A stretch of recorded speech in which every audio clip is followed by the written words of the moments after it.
Welcome back to my channel, guys. Today I am here with my what I watched in August video. I actually watched quite a bit of stuff, so let's just get into it. The first thing that I watched was Supernatural season 13. I really did not like season 11 or season 12. It felt repetitive and kind of boring to me, so I was so excited with how interesting I thought that season 13 was. The storyline really intrigued me. I'm gonna go super into it, and it is season 13, so I don't want to spoil it for anybody who isn't quite caught up with it yet.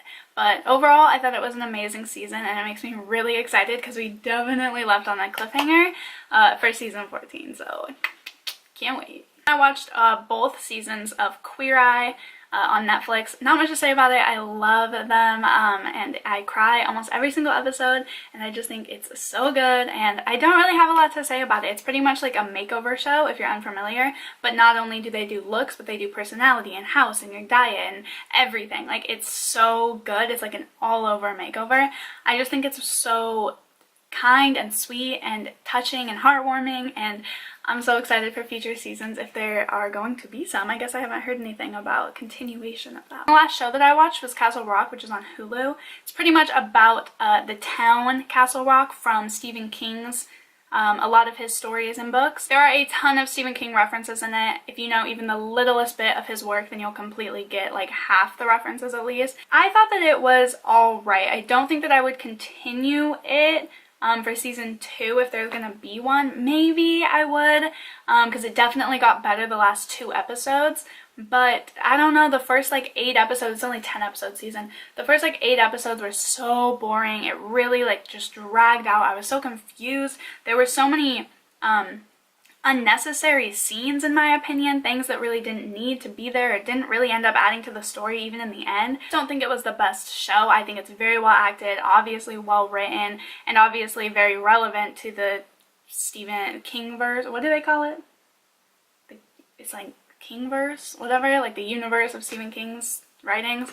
But overall, it just didn't spark my interest enough to probably continue watching it. Along with that though, I was actually watching Castle Rock with my mom, and her favorite movie of all time is The Shawshank Redemption, which I had actually never seen. We started talking about it and I was like, oh my gosh, I've actually never seen it. So ended up watching that, and it was so good. Shawshank, the prison, is actually in Castle Rock, so a lot of references to the show as well, so it was kind of cool to watch that and see, because they made the prison all gross and old and deteriorated in the show, obviously, because the movie takes place 50 years before or whatever. So yeah, it was so good. I highly recommend Shawshank Redemption, but I don't know if I'd necessarily recommend Castle Rock. One day Girk wanted to go to the movies, so we ended up going to see Meg, which is about pretty much the Megalodon, the biggest shark or whatever that's ever existed, ended up not being fully extinct like they had previously thought. It was funny at points. It was kind of scary, suspenseful at points. Not scary necessarily, but suspenseful. And I thought it was good. It definitely wasn't on my top pick to see, but Girk did a good job on that one. Obviously, like everybody else and their moms, I watched To All the Boys I Loved Before. This is Netflix adaptation of Jenny Han's first book in her trilogy. I don't know what the trilogy is actually called, but the first book is actually called To All the Boys I've Loved Before. But I don't know if there's, you know how sometimes there's an actual name to the trilogy? I don't know if there is, but yeah, Netflix adapted that into a movie. It was really good. I was definitely in the mood for a feel-good romantic comedy, and this definitely hit the spot with it. It's so funny, it's so well acted. I haven't read the book, so I can't say how well they adapted it, but from what I've seen from other people who have read the book, it seems like they did a very good job.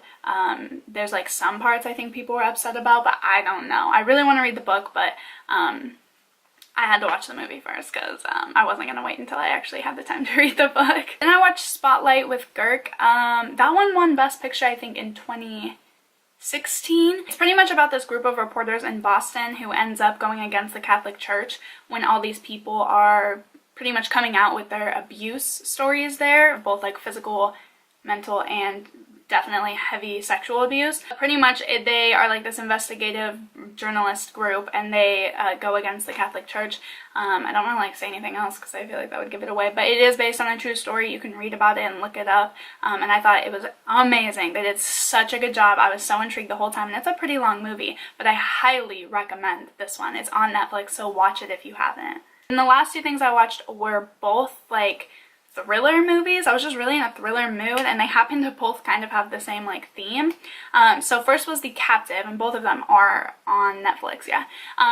The first one was The Captive, which has Ryan Reynolds in it, I believe is that one. The whole premise of the movie is that this guy's daughter gets abducted, and then he and his wife like go through obviously like the hardships of, you know, losing a child or not knowing what happens to your child, and then the dad ends up seeing her. The kidnapper like was giving the mom clues that she was still alive, and it was just like crazy. It definitely was not my favorite. It was, I don't know, it didn't like intrigue me that much. I thought it was interesting, but there was nothing special about it.